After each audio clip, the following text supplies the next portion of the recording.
ভগবদ গীতায় প্রথম অধ্যায়ে বিষাদ যোগে অর্জুন ভগবানের সম্মুখে বললেন,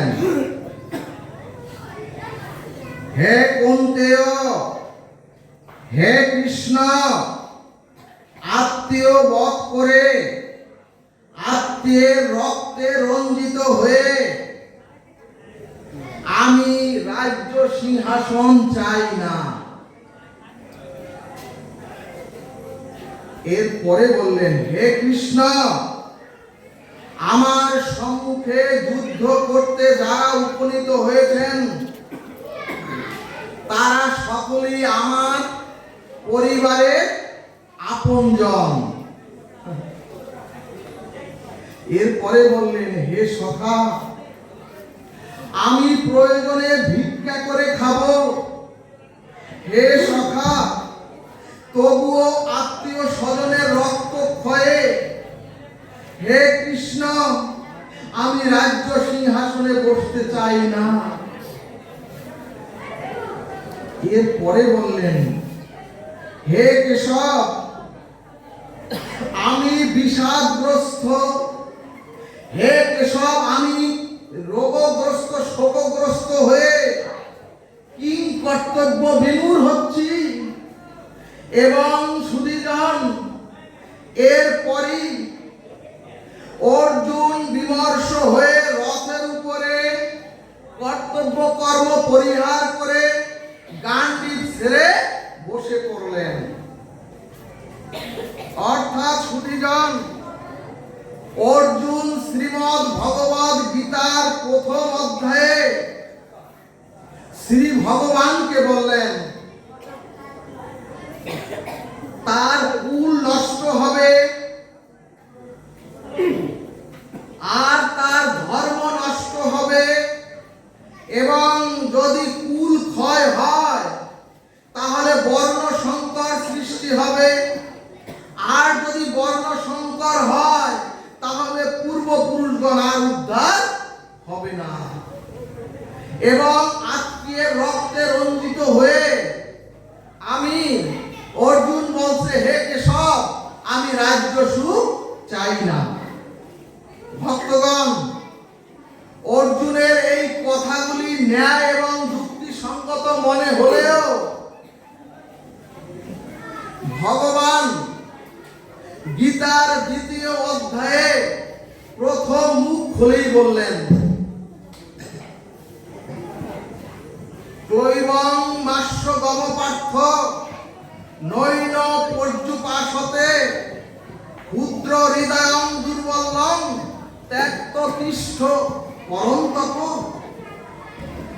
ভগবান বললেন, হে অর্জুন, তুমি তো আর্য,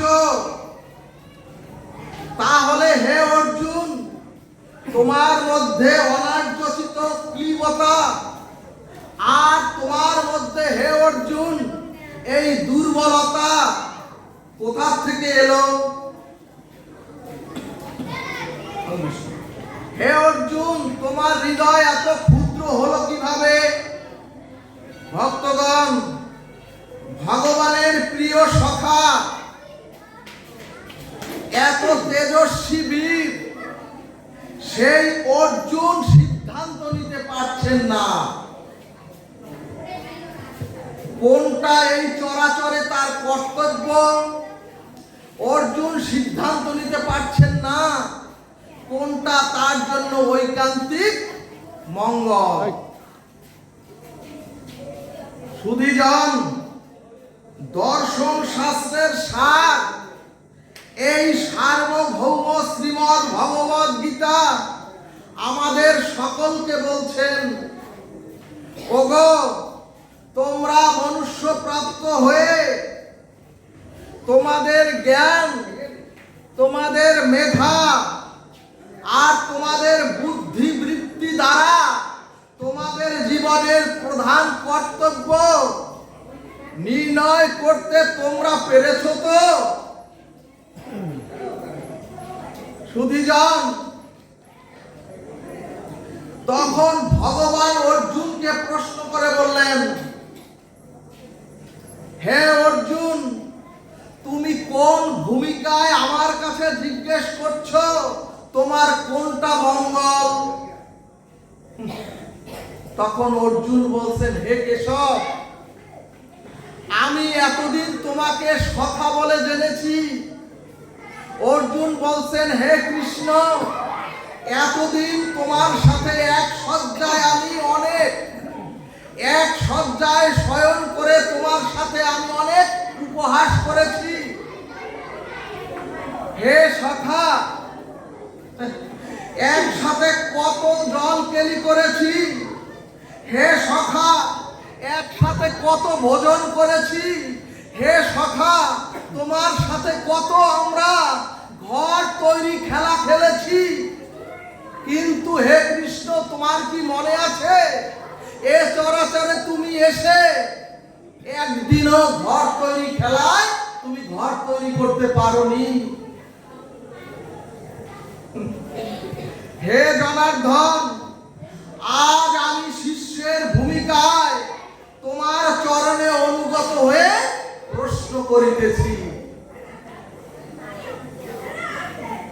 ভক্তগণ, শ্রীমদ্ ভগবদ গীতায় ভগবান সিদ্ধান্ত দিলেন, যদি কেউ মনুষ্য জন্ম প্রাপ্ত হয়ে জীবন সংকটের সমাধানের জন্য যদি কোথাও আপনাদের প্রার্থনা করতে হয়, তাহলে তত্ত্বজ্ঞের কাছে আত্মসমর্পণ পূর্বক আপনাদের জিজ্ঞাসা করতে হবে। সুধীজন, ভগবান শ্রীকৃষ্ণ অর্জুনের আত্মীয়। ভগবান শ্রীকৃষ্ণ অর্জুনের প্রিয় সখা। কিন্তু যখন অর্জুন তার জীবনের ঐকান্তিক মঙ্গলের পথ জিজ্ঞাসা করলেন, তখন অর্জুন শিষ্যের ভূমিকায় আত্মসমর্পণ করে তার জীবন কল্যাণের জন্য জিজ্ঞাসা করলেন। এখানে ভগবানের সিদ্ধান্ত হলো, যদি মানুষ জীবন কল্যাণের জন্য তার জিজ্ঞাসা হয়, তাহলে তিনি গুরুদেব অথবা তত্ত্বজ্ঞ সাধুর কাছে নিজের বিদ্যা, নিজের বুদ্ধি, নিজের জ্ঞান, নিজের অভিমানকে জলাঞ্জলি দিয়ে যদি শ্রদ্ধালু হয়ে যখন আত্মসমর্পিত হবেন, তখনই সদ্গুরুদেব অথবা তত্ত্বজ্ঞ সাধু মঙ্গল উপদেশ দান করবেন। জয় নিতাই গৌর হরি বল। ভগবান শ্রীকৃষ্ণ তখন অর্জুনকে বললেন, ওগো, কর্মের কথা বললেন। এরপর ভগবান শ্রীকৃষ্ণ অর্জুনকে সাংখ্য দর্শনের কথা বললেন। এরপর ভগবান শ্রীকৃষ্ণ অর্জুনকে ধ্যান যোগ বললেন, জ্ঞান যোগ বললেন, এমনকি ধর্ম, ভক্তি আর মোক্ষের কথাও বললেন। কিন্তু অর্জুন তখন বললেন, হে জনার্দন, তুমি তো বহুবিধ কল্যাণের দিগদর্শন দিচ্ছ। হে কেশব, কৃপা করে তুমি একটি পথ আমাদের সম্মুখে বলো, যে পথে আমাদের জগৎ জীবের ঐকান্তিক কল্যাণ হবে। সুধীজন, আমাদের প্রশ্নটাই ভগবান শ্রীকৃষ্ণের কাছে। অর্জুন বললেন, হে জনার্দন, তুমি একবার কর্ম বলেছ। হে সখা, তুমি একবার বলেছ জ্ঞান, একবার বলেছ ভক্তি, এমনকি তুমি মোক্ষ আবার আত্মসমর্পণ বলেছ। তাহলে আমরা কোনটি গ্রহণ করব? অর্জুন বললেন, হে কেশব, তোমার এই ব্যামিশ্র বাক্য এবং তোমার দ্বারা এই যে বহুবিধ বাক্য দ্বারা আমাদের স্মৃতি বিপত্তি হচ্ছে। আমরাও কিন্তু আমাদের স্মৃতি এই বহু মত পথের জন্য বিপত্তি হচ্ছে। তাহলে আমাদের ঐকান্তিক মঙ্গলের শ্রেয়কর পথ কোনটি? হে কেশব, তুমি কৃপা করে বলো। তখন ভগবান বললেন, অর্জুন, হে জগজ্জীব রূপী অর্জুন, তুমি যদি কর্মের উপরে নির্ভর করো তাহলে ওই সৎ কর্মই তোমার কল্যাণের কারণ হবে। আর যদি তোমরা জ্ঞানের উপরে নির্ভর করো, আর যদি তোমরা ধ্যানের উপরে নির্ভর করো, তাহলে ওই জ্ঞান ধ্যানই তোমার আত্মকল্যাণের কারণ হবে।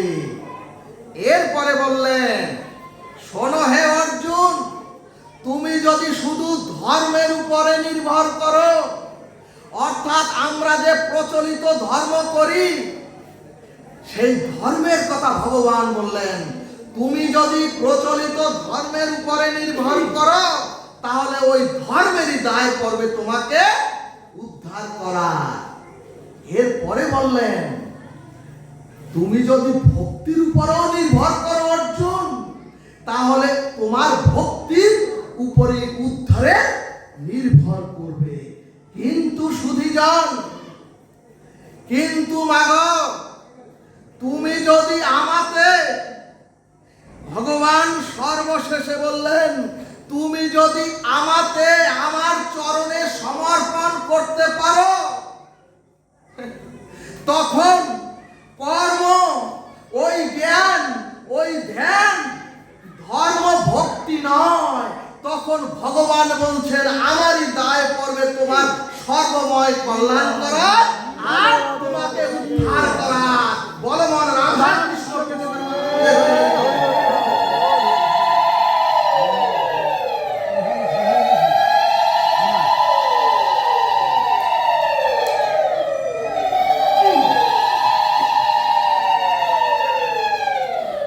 এই জন্যই গীতা শাস্ত্রের মূল কথা হলো অহং তাং সর্ব পাপেভ্য মোক্ষয়িষ্যামি মা শুচি। অর্থাৎ জ্ঞান, অর্থাৎ কর্ম, যোগ, ধর্ম, ভক্তি সব পথের সার কথা হলো ভগবানের চরণে আত্মসমর্পণ করা। এখন প্রশ্ন, ভগবানের চরণে শরণাগতি বা আত্মসমর্পণের শরণার্থ বা সংজ্ঞাটা কেমন?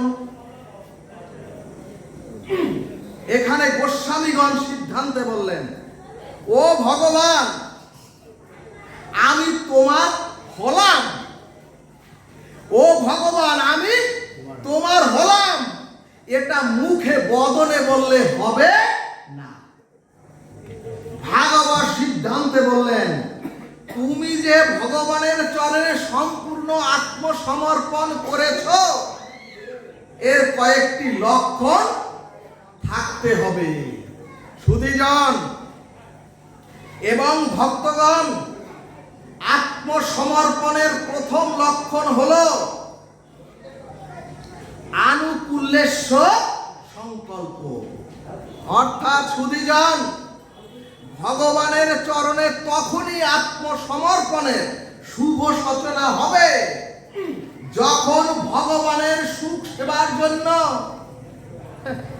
যখন ভগবানের সুখ সেবার জন্য আপনারা আমি নিজের প্রজ্ঞা, নিজের চাওয়া পাওয়াকে সম্পূর্ণ যখন পরিত্যাগ করতে পারবো। জয় নিতাই গৌর হরিবল। চৈতন্য ভাগবত দৃষ্টান্তে বললেন, একজন ভূতত্ত্ববিদ তার মনের মতো করে গঙ্গার একটি ম্যাপ নিজে অঙ্কন করলেন, কিন্তু গঙ্গাকে পরিদর্শনে গিয়ে দেখলেন তার অঙ্কিত ম্যাপের সাথে গঙ্গার কোনো মিল নাই। সাথে সাথে ওই ভূতত্ত্ববিদ তার অঙ্কিত ম্যাপটি ছুঁড়ে ফেলে দিলেন। এই কারণেই ভাগবত বললেন, ওগো, আপনার মতো করে ভগবানকে আপনারা তৈরি করবেন না, আপনারা ভগবানের মনের মতো হন। বলো না গো, রাধে রাধে। তাহলে শুনি যাও।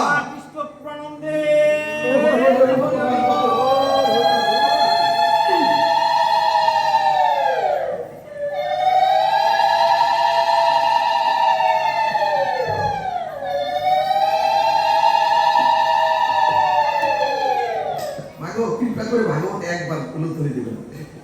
সুধীজন, আমরা ভগবানের, তাহলে সুধীজন আমরা ভগবানের সুখ আনুকূল্যের দিকে তাকাবো এবং ভগবানকে ভালোবাসায় আমার কোনো স্বাতন্ত্রতা নাই। অর্থাৎ আমাদের বিদ্যা, অর্থাৎ আমাদের বুদ্ধি, আমাদের জ্ঞান সবই ভগবানের প্রীতির জন্য আর ভগবানের সুখ সেবার জন্য। এটাই হচ্ছে আত্মনিবেদনের প্রথম লক্ষণ। এরপরে বিষ্ণু পুরাণ সিদ্ধান্তে বললেন, মা বানরী তার শাবক বাচ্চাগুলিকে মা জড়িয়ে ধরে, একেবারে বুকের মধ্যে জড়িয়ে ধরে এ ডাল থেকে ও ডালে লাফিয়ে লাফিয়ে চলে। কিন্তু যখন ওই বাচ্চাগুলি মায়ের কোল থেকে ছিটকে পড়ে যায় লাফাতে গিয়ে, তখন মা বানরী ওদেরকে পিটায়, ভালো করে ধরতে পারলি না, কেন পড়ে গেলি? সুধীজন, অন্যদিকে লক্ষ্য করবেন, আপনার গৃহ মন্দিরের বিড়ালি যখন তার বাচ্চাকে বিড়ালি তার মুখ দিয়ে কামড়ে ধরে, তখন কিন্তু বিড়ালির বাচ্চা একটাও পড়ে যায় না।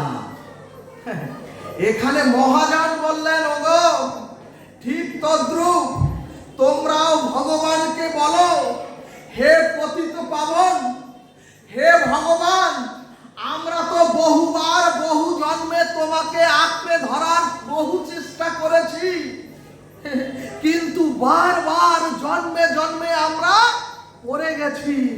এবার প্রভু এই জন্মে তুমি কৃপা করে আমাদের ধরো, তাহলে আর আমরা পড়ে যাব না, তুমি আমাদের শক্ত করে ধরো। বলো না তো রাধে রাধে। এরপরে ভক্তি রসামৃত সিন্ধু সিদ্ধান্তে বললেন, কোন মেলাতে পিতার হাত ধরে, যদি ছেলে মেয়েরা পিতার হাত ধরে থাকে, আর যদি কোনো ওই সন্তান যদি কোনো মনোহারীর দোকান সম্মুখে দেখে, তাহলে পিতার হাত বিমুক্ত হয়ে ওই সন্তান মনোহারীর দোকানে খেলনা কিনতে চলে যায়। কিন্তু ওই পিতা যদি ওই সন্তানের হাত ধরে, সন্তান ধরেছিল আগে পিতার হাত, এবার যদি পিতা ওই সন্তানের হাত ধরে,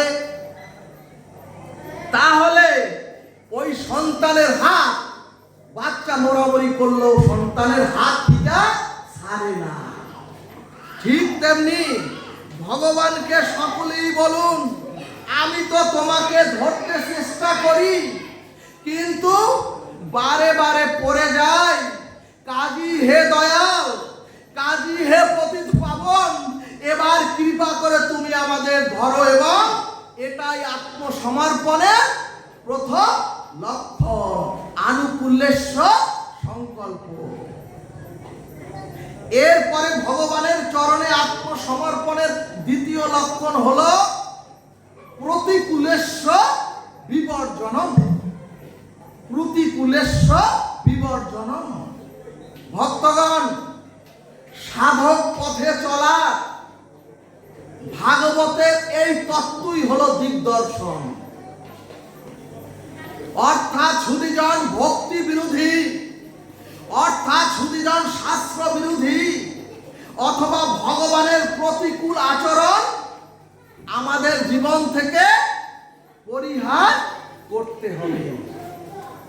অর্থাৎ প্রথমটা যেমন ভগবানের অনুকূলময়ী অথবা ভগবানের সুখের জন্য সেবা করতে হবে, আর দ্বিতীয় লক্ষণ হলো ভগবানের ভক্তি বিরোধী, ভগবানের প্রেম বিরোধী, অর্থাৎ ভগবানের প্রতিকূল সমস্ত কর্ম জীবন থেকে চিরতরে ত্যাগ করতে পারলেই হবে ভগবানের চরণে শরণাগতি, আর তখনই হবে আপনাদের জীবনে প্রেম ভক্তি প্রাপ্তি। জয় নিতাই গৌর হরি বল। কিন্তু ভাগবত বললেন, ওগো এরকম হাজারো উপদেশ শুনলে, এরকম ভাগবত অমৃত কথা হাজারো শুনলে শাস্ত্র বিরুদ্ধ, প্রেম বিরুদ্ধ অথবা প্রতিকূল স্বভাব ত্যাগ করা যায় না।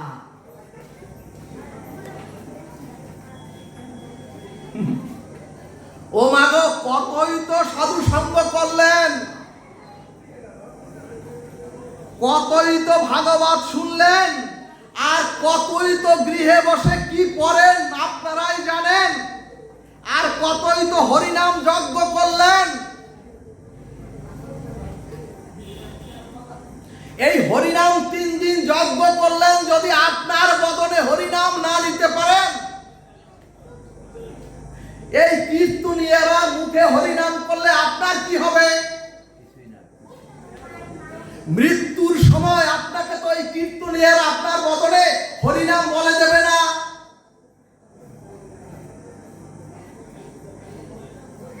আমরা সদ্গুরুর দীক্ষা নিয়ে তীর্থ গতাগতি আর দান ধ্যান করি, বৈষ্ণব সেবাও করি, কিন্তু সুধীজন ভগবান বা ভক্তির প্রতিকূল স্বভাবগুলো জীবন থেকে আমরা তাড়াতে কেউ পারছি না। এজন্যই চৈতন্য ভাগবত বললেন, যেদিন জীবের ভগবানের প্রতি খুব আসক্তি জন্মাবে, এক জন্মে হয় না, যদি আপনাদের ভগবানের প্রতি খুব আসক্তি জন্মায় এবং যেদিন জীবের বিবেক জাগৃত হবে, সেই দিনই প্রতিকূল স্বভাবগুলো জীবন থেকে তাড়াতে সক্ষম হবে। এখানে ভাগবত দৃষ্টান্তে বললেন, একটি মেয়েকে 18 বছর পর্যন্ত তার পিতামাতা ওই মেয়ের কারণে তাকে 3 বেলা আইসক্রিম খেতে দিতে হতো। 3 বেলা, কোনো ভাত খেত না, 3 বেলা আইসক্রিম খেতে দিতে হতো। সুধীজন, এবং ওই আইসক্রিমের প্রতি প্রবল আসক্তি রেখেই 18 বছরে পর্যন্ত আইসক্রিম সংস্কারের পরে মেয়েটির বিবাহ হলো। এবং সুধীজন, শুধুমাত্র আইসক্রিম খাওয়ার পরে 2 বছরের মাথায় ওই মেয়েটি গর্ভবতী হলো এবং গর্ভের 4 মাসের মাথায় ডাক্তার এসে পরীক্ষা করে বললেন, এখন যদি তুমি আইসক্রিম না কমিয়ে দাও, আইসক্রিম বন্ধ না করো, তাহলে অনেক ক্ষতি হবে। মেয়েটি উৎসুক হলে জিজ্ঞেস করলেন, ডাক্তার বাবু কি ক্ষতি হবে? ডাক্তার বললেন, তোমার গর্ভের যে সন্তান, সেই সন্তানের আইসক্রিম খেলে বাচ্চার ক্ষতি হবে। সুধীজন,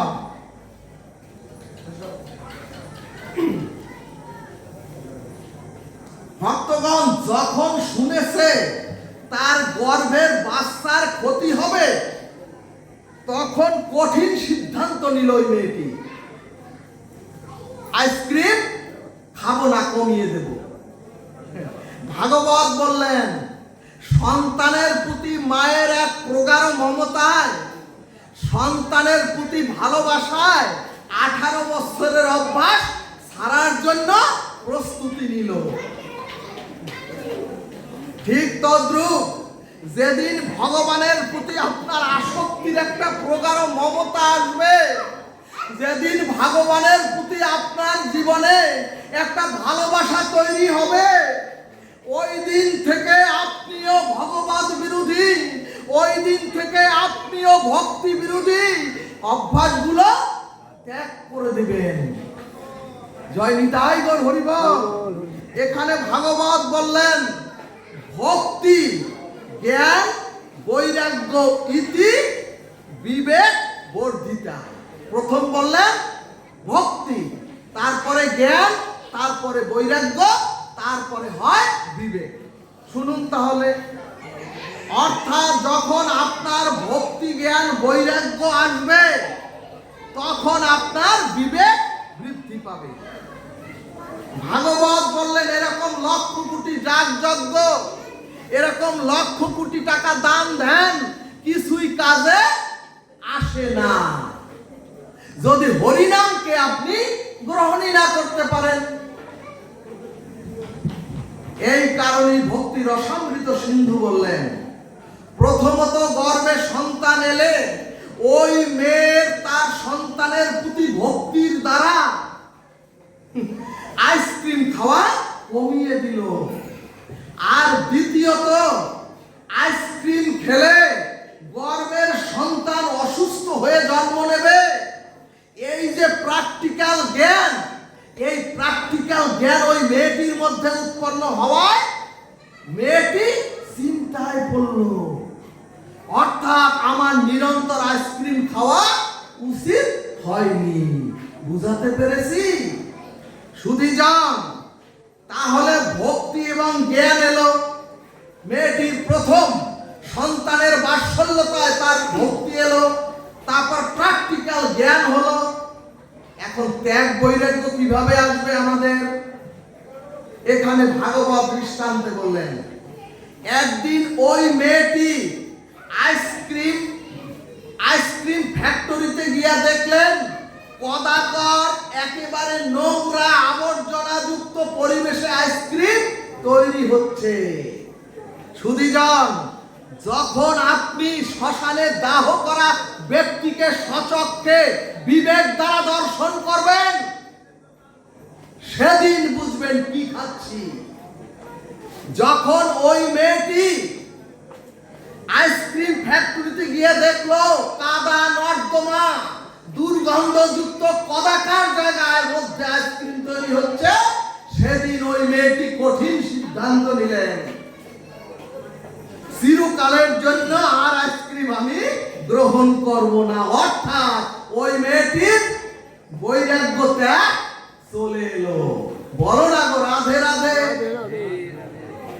মুখে আসে না রাধে রাধে? এরপরে আত্মসমর্পণের তৃতীয় লক্ষণ হলো রক্ষতি ইতি বিশ্বাস। অর্থাৎ এত হরিনাম করি, এত গুরুদেবের দীক্ষা নিলাম, এত সংকীর্তন যজ্ঞ করি সন্ধ্যাবেলা, এরপরও ভাগবত বললেন গুরু কৃপা পেলে ভগবত ভজন পেয়েছো, তোমরা ভগবত ধর্ম হরিনামও পেয়েছো। এখন তোমার বিশ্বাসে দৃঢ়তা আনতে হবে, অবশ্যই ভগবান আমাকে রক্ষা করবেন। জয় নিতাই গৌর হরিবল। কিন্তু সুধীজন, ভগবানের প্রতি এই বিশ্বাসটাই আজ আমাদের নাই। স্বয়ং ভাগবত সিদ্ধান্তে বললেন, একবার যদি ভগবানের চরণে বিশ্বাস করে আপনি সমর্পণ করে দেন আপনার দেহ মন কলাকে, তাহলে আর নিজের প্রতি আপনার কোনো দায়িত্ব থাকে না। তখন সকল দায়িত্ব হয়ে যায় ওই অনাদিনাদি গোবিন্দে।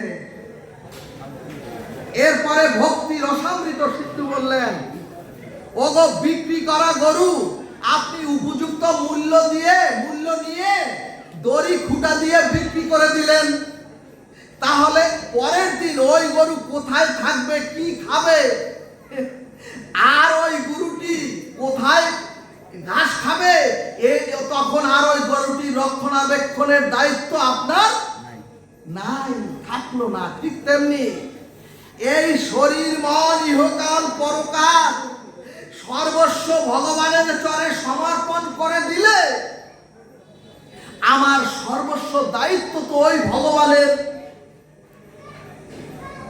ভক্তগণ দ্রৌপদীর চুলের মুঠি ধরলেন দুর্যোধন আর দুঃশাসন। তখন কর্ণ বললেন, ও দুর্যোধন, ওকে বিবস্ত্র করে চুলের মুঠি ধরে তোমার ইসে বসাও, পুরুতে বসাও। কিন্তু সুধীজন, তখন দ্রৌপদী প্রথমে স্বামীদের কাছে গেলেন, তোমরা আমাকে রক্ষা করো।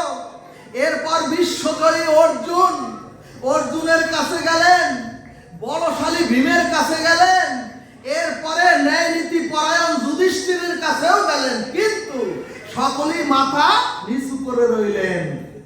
দ্রৌপদী জগজ্জীবকে বললেন, তোমরা আমাকে দেখে শিক্ষা নাও।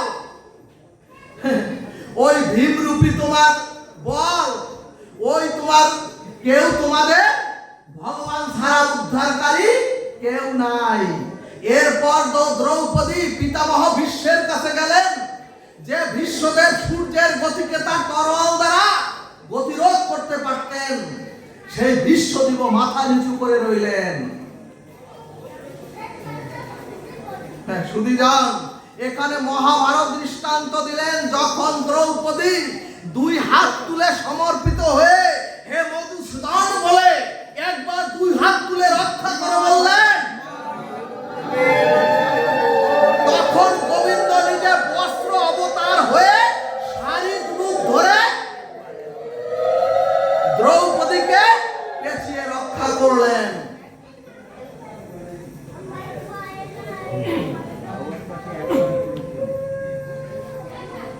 এই জন্যই যা ধরলে আর সারাসারি হয় না, যা ধরলে আর সারাসারি হয় না, সেই ভগবান আর ভক্তিকে আমাদের আঁকড়ে ধরতে হবে।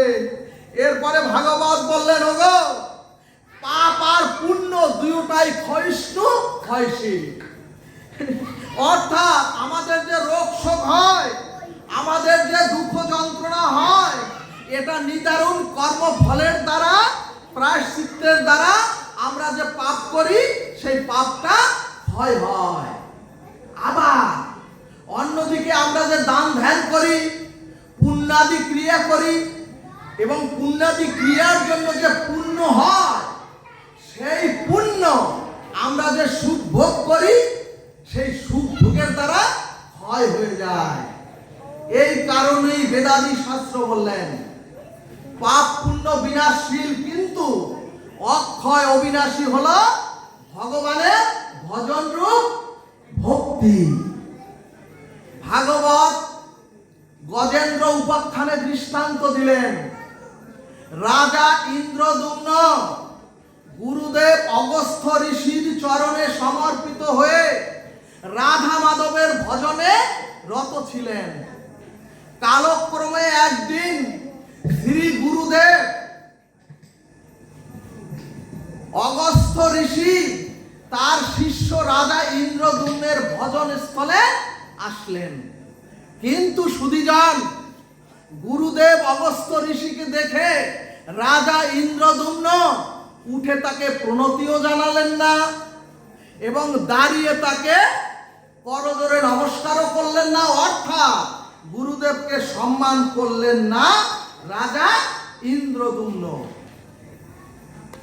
এখানে মহাজন বললেন, কোন সাধু গুরু মহৎকে দেখে যদি সম্মান না করা হয়, যদি কোনো গুরু সাধু মহৎকে দেখে সম্মান না করা হয়, তাহলে সেই মুহূর্তে তার পুণ্য ক্ষয় হয়ে পরমায়ু, পুণ্য ক্ষয় হয়ে পরমায়ু নষ্ট হয়ে যায়। রাধে রাধে। তাহলে সুধীজন, পুণ্য ক্ষয়ে জীবের দেহ পাপে পূর্ণ হলেই, পুণ্য ক্ষয়ে জীবের দেহ পাপে পূর্ণ হলেই তাকে তখন মনুষ্য জন্মটা হারাতে হয়। জয় নিতাই গৌর হরি বল। ভাগবত সিদ্ধান্তে বললেন, আমরাও যদি সাধু গুরু বৈষ্ণবদের অবজ্ঞা করি, আমরাও যদি মহৎকে মান্যতা না দেই, আর যদি আমরাও ভগবত ভজন না করি, তাহলে স্খলিত চরিত্রের দ্বারা আমরাও পশু জন্মে নিক্ষেপিত হব পরবর্তী জন্মে। জয় নিতাই গৌর হরি বল।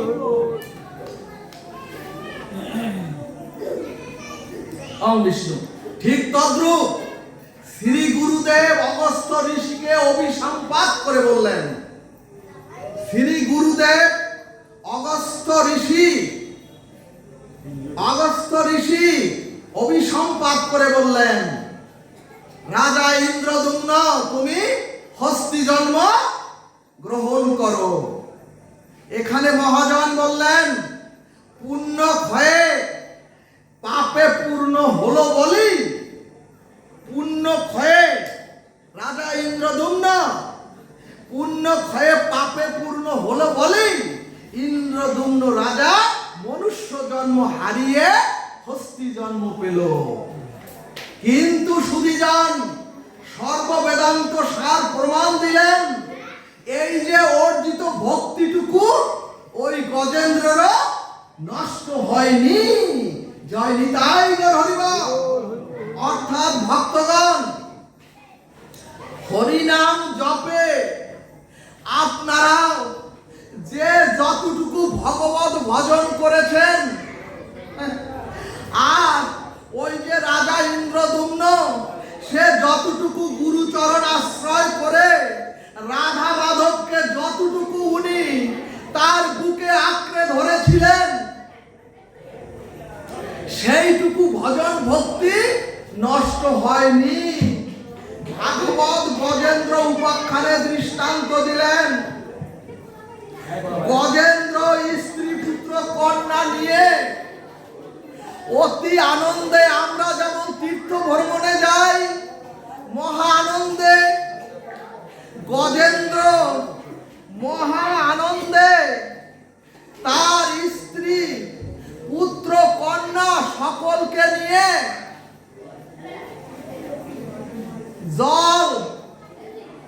জল কেলির উদ্দেশ্যে সরোবরে নামলেন। তখন হঠাৎ যখন সরোবরের জলের মধ্যে গজেন্দ্রকে হত্যার জন্য যখন কুমির ওই গজেন্দ্রের পা আঁকড়িয়ে ধরলেন,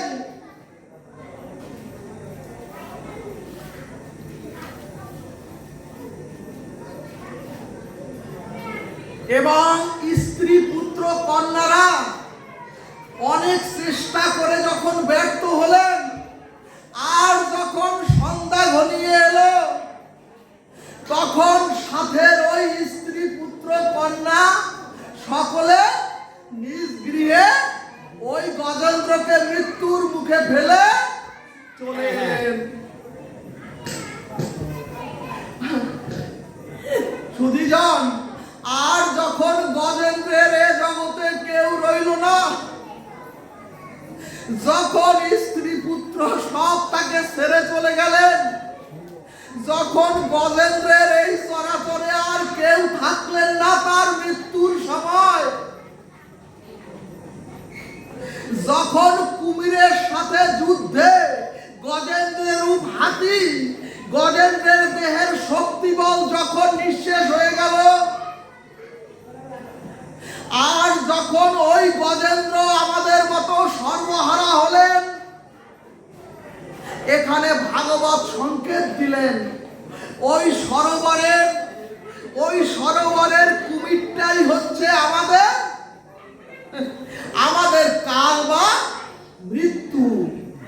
সুধীজন, এবং গজেন্দ্র যখন আনন্দে সরোবরের জলে যখন নেমেছিলেন স্ত্রী পুত্র তার কন্যা সকলকে নিয়ে,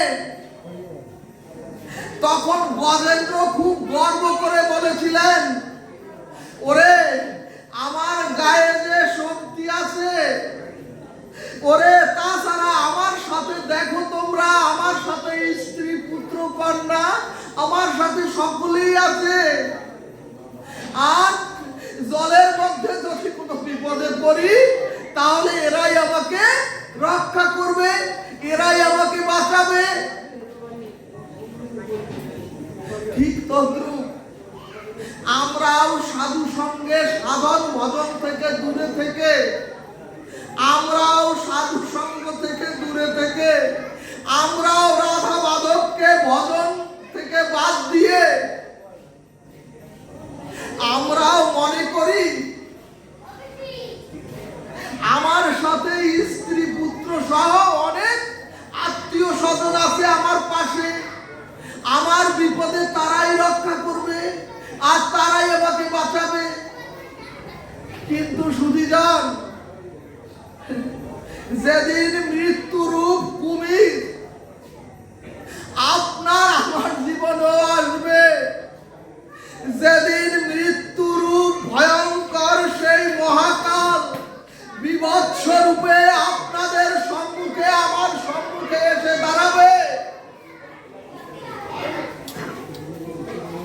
তখন সুধীজন, তখন মাগো ওই মৃত্যুরূপ কুমির রূপ, ওই মৃত্যুকাল, ওই মৃত্যুর সময়ও আমাদের সাথে আমাদের পাশে কেউ থাকবে না। রাধে রাধে।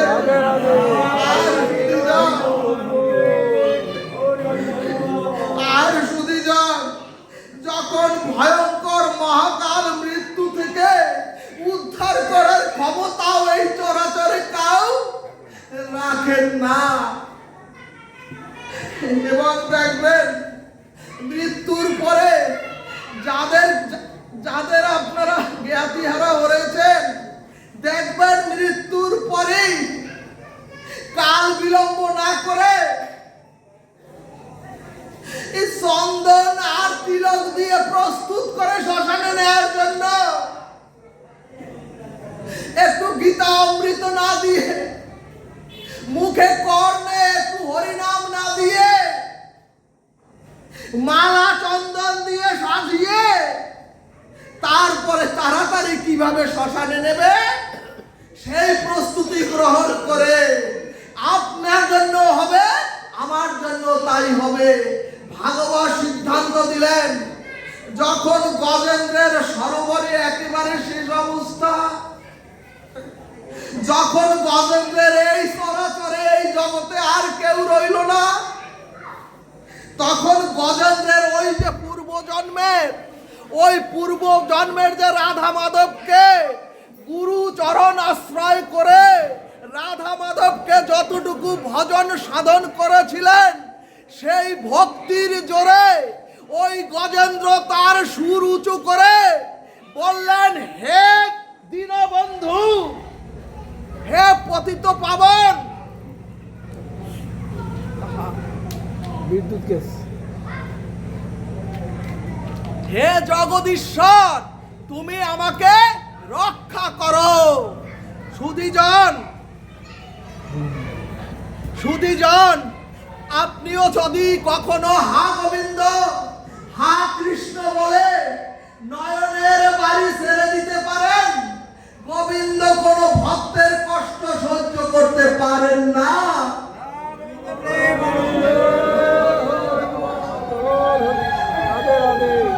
ভক্তের কষ্টকে সহ্য করতে না পেরে, আরে বাবা বাবা তোরা এরকম করিস না।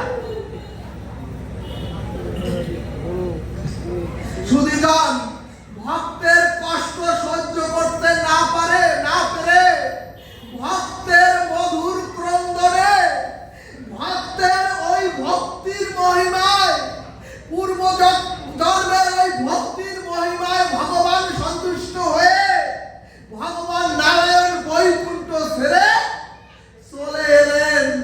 এমনকি তার রথ থেকে দ্রুত সে লাফ দিয়ে নেমে গজেন্দ্রকে উদ্ধার করলেন। জয় নিতাই গৌর হরিবল।